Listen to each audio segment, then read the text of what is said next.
स्लोभाकिया चाहिँ 5वटा कन्ट्रीलाई छोएको छ कि टच भएको छ। युरोप पनि चामलै छैन, यहाँ पनि छैन, यहाँ पनि छैन, के खाने हो कुनी, गाह्रो पर्यो त।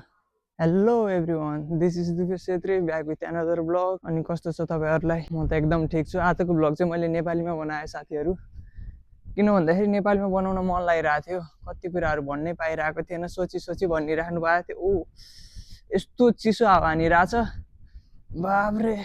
म चाहिँ अहिले मार्केट जाँदैछु, त्यही भएर बाटोमै ब्लग सुरु गरेँ। केही तरकारीहरू सकिरहेको थियो र त्यही तरकारी लिनको लागि भनेर चाहिँ हिँड्यामा, तर बिहान यस्तो चिसो हावा, यस्तो चिसो, यो पुरै कान नै हिउँ बनाइदियो। म टोपी लाउँछु र यहाँ बिहान फोहोर उठाउनु लागिरहेछ, यस्तो चिसो हाइट। त्यही माथि मोटो ज्याकेट थियो, वासिङ मेसिनले च्यातिदियो। तपाईँहरूले हिजोको भ्लग हेर्नु भएको छैन भने हेर्दा हुन्छ, त्यसमा छ त्यो कुराहरू। वासिङ मेसिनमा सफा गर्न हालेको, वासिङ मेसिनले नै च्यातिदिइरहेको कि। अब खै लुगा नि अब हातैले धोएला जस्तो छ। फोहोर उठाइरहेछ मेरो पछाडि चाहिँ, म चाहिँ अगाडि लागेँ। अब यहाँबाट मार्केट जानुलाई लगभग 1 किलोमिटर, कति 1 किलोमिटर 1.5 किलोमिटर त होला नि है दाइ, 1.5 किलोमिटर छ। यहाँ दाइ हुनुहुन्छ, दाइले चाहिँ भ्लगमा आउन मन छैन भन्नुहुन्छ, दाइ छोरी लजाउनुहुन्छ, त्यही भएर दाइलाई भ्लगमा ल्याइनँ मैले। यस्तै हो, सफा छ, शान्त छ। अलिकति ब्राटिस्लाभा भन्ने चाहिँ अलिकति सिटी हो, तर हामी सिटीबाट थोरै भित्र हुनाले थोरै गाउँ टाइपको छ। अनि धेरै समयलाई कोही पनि बस्दैन, केही समय कार्ड बन्छ, त्यसपछि कम्पनीमा जोइन हुन्छ, अनि त्यसपछि कम्पनी चेन्ज गरेर यहाँबाट सबजना भागि नै हाल्ने हो। जति नि यहाँ बिल्डिङ ओर कन्ट्रोलको बिल्डिङमा छन्, सबैजना नयाँ मान्छे मात्रै छन् कि, भर्खर आएका, 2 हप्ता 4 हप्ता 8 हप्ता 1 महिना 1.5 महिना बस यस्तै। यहाँको घर हेर्दा चाहिँ मलाई जापानको याद आउँछ कि, जापानमा जस्तो साना घरहरू हुन्छ नि, यहाँ पनि सेम त्यस्तै डिजाइनको घरहरू मात्र देख्न पाइन्छ। अनि तर सिटी साइडमा चाहिँ लास्टै ठुलो बिल्डिङहरू हुन्छ, तर गाउँ साइड चाहिँ शान्त सानो घरहरू भएको आनन्द छ है। यहाँनिर पुरा त्यो ह्यान्डल स्टियरिङ हुन्छ नि, लेफ्ट साइडपट्टि हुँदो रहेछ, हामीहरूको चाहिँ उता राइट साइडमा हुन्थ्यो, त्यही भएर उनीहरू आउने लेन्थ पनि त्यो साइडबाट, त्यहाँबाट उतापट्टिबाट छ, अनि जाने चाहिँ यहाँनिरबाट छ कि। ट्याक्कै नेपालको हेरी चाहिँ उल्टो सिस्टम छ है यहाँ चाहिँ, ड्राइभिङ सिस्टम चाहिँ। र घरहरू चाहिँ एकदम बवाल छ कि, सानो चुटुक्क पारेर सजाएका। सुरुको दिन रिसेप्सनमा एउटा केटी बसी थिए, अनि म्याम भनेर पुरा इङ्ग्लिसमा बात हानिरहेको थिएँ। पछि पो दाइले भन्नुभयो कि म्याम भन्नु हुँदैन, ला तिमीले किन म्याम भने कि। अनि त्यसपछि किन र दाइ के हुन्छ भनेको त, म्याम भनेको त यिनीहरूले अर्कै टाइपको बुझ्छ, लाइक बेसिया टाइपको बुझ्छ भनिदिनु भयो कि। ला भने जस्तो भयो। अनि त्यसपछि गिल्टी फिल भयो। त्यसपछि अहिले चाहिँ एक्सक्युज मी भन्छु, आफ्नो काम साम भन्छु, निप्टाइदिन्छु, थ्याङ्क यू भन्ने हो। यस्तै हो। र क्रिस्चियन अलिकति धेरै भएको, पपुलेसन धेरै भएको कन्ट्रीमा जाने हो भने चाहिँ त्यहाँनिर चाहिँ म्याम सर म्याडमहरू चाहिँ भन्न नपाउने हुँदो रहेछ। थाहा थिएन, गल्ती भइहाल्यो, र यो कुरा तपाईँहरूले सिकिराख्नु।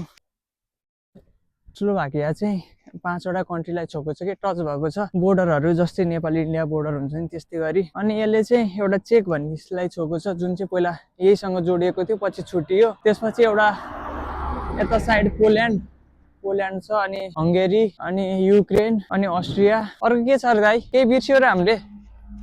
चेक, युक्रेन, पोल्यान्ड, अस्ट्रिया र हङ्गेरी, यही 5वटा कन्ट्रीलाई टच गर्छ। र यहाँबाट 5वटा कन्ट्री पस्न चाहिँ एकदम इजी छ। जर्मन अलिकति टाढा, जर्मन फ्रान्स चाहिँ 1 स्टेप परतिर छ। यहाँ चाहिँ यसै सबजना लगभग म्याक्सिमम आइमे मान्छेहरू चाहिँ साइकलमै हो कि, सामान किन्न जाने साइकलमा, आउने साइकलमा, घर पनि जापानको जस्तो, अनि सिस्टम नि जापानको जस्तै साइकलमा। त्यही भएर भन्दैछु जापानको जस्तै लाग्छ भाइब चाहिँ भनेर। त्यो पार्कहरू छ, चिल्ड्रेन पार्कहरू, अनि अरू पार्कहरू पनि छ त्यता साइड, त्यो साइडपट्टि। अनि त्यहाँनिर चाहिँ हाँसहरू पनि छोडे हुन्छ कि, तर त्यो हाँसहरू चाहिँ मार्न पाइँदैन अरे। तर त्यहाँ हाँसहरू हुन्छ, शिकार खेल्छन् नि, जससँग लाइसेन्स हुन्छ गोलीको, उनीहरूले चाहिँ त्यहाँनिर गएर शिकार खेल्छन्। कालिजहरू नि हुन्छ त्यहाँनिर कति धेरै। सबै यहाँ स्लोभाक ल्याङ्ग्वेजमा हो कि, इङ्ग्लिसै बुझ्दैन यहाँनिर, इङ्ग्लिसै बुझ्दैन हौ, सबै स्लोभाक ल्याङ्ग्वेजमै हो। हुन त आफ्नो कन्ट्रीको भाषालाई मान्यता त दिनै पर्यो। युरोप भइकन इङ्ग्लिस खासै चल्दैन, अनि यहाँ चाहिँ अलि युक्रेनी ल्याङ्ग्वेज चल्दो रहेछ, युक्रेनी ल्याङ्ग्वेज। अनि हामी बसेको बिल्डिङ भन्दा पल्लो बिल्डिङ नि त्यहाँ युक्रेनीहरू टन्नै छन्। यतातिर आउने बस चाहिँ यही हो है, यही बस आउँछ यतातिर। पुलिस स्टेसन हो है यहाँको। अनि यसको अपोजिटपट्टि यहाँ मार्केट छ। हिजो अस्ति म यही मार्केटमा सामान किन्न लाउने गर्थेँ, तर आज चाहिँ थोरै अगाडि जाँदैछु, किन भन्दाखेरि त्यो टेम्पो मार्केटमा चाहिँ अलिकति महँगो हुन्छ अरे यहाँ सामानहरू। अनि हामी जुन अगाडि जाँदैछौँ त्यो चाहिँ टेस्को मार्केट हो, र टेस्को मार्केटमा चाहिँ अलिक सस्तो पाउँछ भन्नुभयो दाइले। अनि ठिकै छ जाउँ न त भनेर हो। अनि यो अगाडिको चाहिँ मासु पसल, यो चाहिँ मासु पसल होला। यस्तो स्ट्यान्डर्ड पारेर राखेको हुन्छ अनि भित्र गएर आफूले छानेर लिने। तर हामी त मार्केटबाटै लिन्छौँ मासुहरू। बडी मासुहरू चाहिँ मैले पोर्कको देखेँ कि पोर्कको मासुहरू चाहिँ टन्ने है त, चिकन र पोर्क चाहिँ यहाँनिर टन्ने। आज चाहिँ मौसम नि लास्टै चिसो हुन होला जस्तो छ, मौसमै खुले छैन, लास्टै चिसो छ। त्यही माथि म लेदरको ज्याकेट लाएर आएँ, हावाहरू त पसेको छैन, त्यो पनि ज्याकेट चाहिँ चिसो छ। त्यसको लागि आएको। त्यो मार्केट चाहिँ अगाडिको टेस्को मार्केट। अब यहाँबाट यस्तो जान्छौँ हामी त्यसको लागि। अब म तपाईँहरूलाई त्यहाँ गएर त्यहाँको प्राइसहरू देखाउँछु, कुन सामानको कति प्राइस पर्दो रहेछ के रहेछ हेरौँ है त। म सुरु भयो है उडाउनलाई। अब सामान यहाँ सुरुमा चामल हेर्नलाई दौडिन्छौँ। कहाँ छ त चामल, यतैपट्टि जस्तो लागिरहेको थियो। दाइ यहाँ आइसक्नु भएको छ। रहेछ दाइ चामल ला भाइजी, यहाँनिर हुन्थ्यो चामलहरू टन्नै।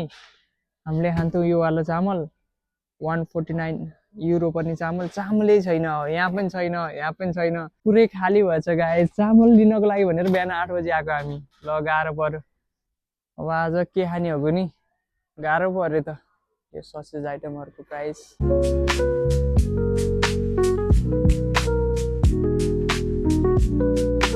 हरियो स्याउको प्राइस, यता छ रातो स्याउको प्राइस।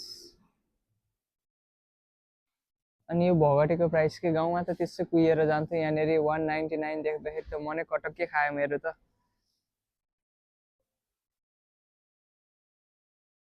बेकरी आइटमहरूको प्राइस, जस बेकरी आइटमहरू चाहिँ अलिक सस्तै छ यहाँ। केराको प्राइस, गोलबेडा महँगै छ है। यो चाहिँ बियरको प्राइस है, सस्तोवाले चाहिँ यता, तर सिसीको चाहिँ लास्टै सस्तो हुन्छ। तर यिनीहरू नि सस्तो खाले नै हो। यिनीहरू चाहिँ सिसीहरू चाहिँ अलिक महँगो हुन्छ, र सिसीको चाहिँ लास्टै सस्तो नै हुन्छ। 41 सेन्टको नि थियो कि। सिमलेको बिल्डिङ चाहिँ उ त्यहाँ हो, त्यो तलको जुन स्टिकरहरू देखाएको छ त्यहाँनिर सिमलेको थिएँ। फोकाको सिम र सिमको पऱ्यो 20 युरो ट्याक्कै लियो। अनि त्यसमा चाहिँ 300 GB डाटा आउँछ, त्यति नै हो। अनि साथीहरू यहाँ चाहिँ हाम्रो फुटबल नि छ। केटाहरूले चाहिँ बस्दा बस्दा अल्छी लाग्यो भनेर फुटबल नि किनेर ल्याएका छन्। फुटबल खेल्न जाने गरेको छ उता, ग्राउन्ड चाहिँ उता पर छ, हामी बल खेल्न त्यतै जाने गरेको छ कहिलेकाहीँ टाइम पासको लागि। उता हेर हुनुहुन्छ मेरो साथी, ऊ चाहिँ पन्जाबी हो, ऊ चाहिँ भर्खर भर्खर बनेको मेरो साथी हो, र उहाँ चाहिँ नेपाली हो।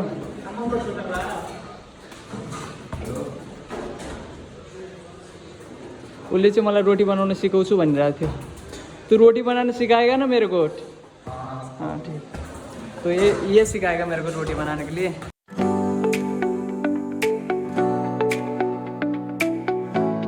सबजना बोर भइरहेको थियौँ, त्यही भएर बल खेल्न लागिरहेको छ हामी यहाँनिर।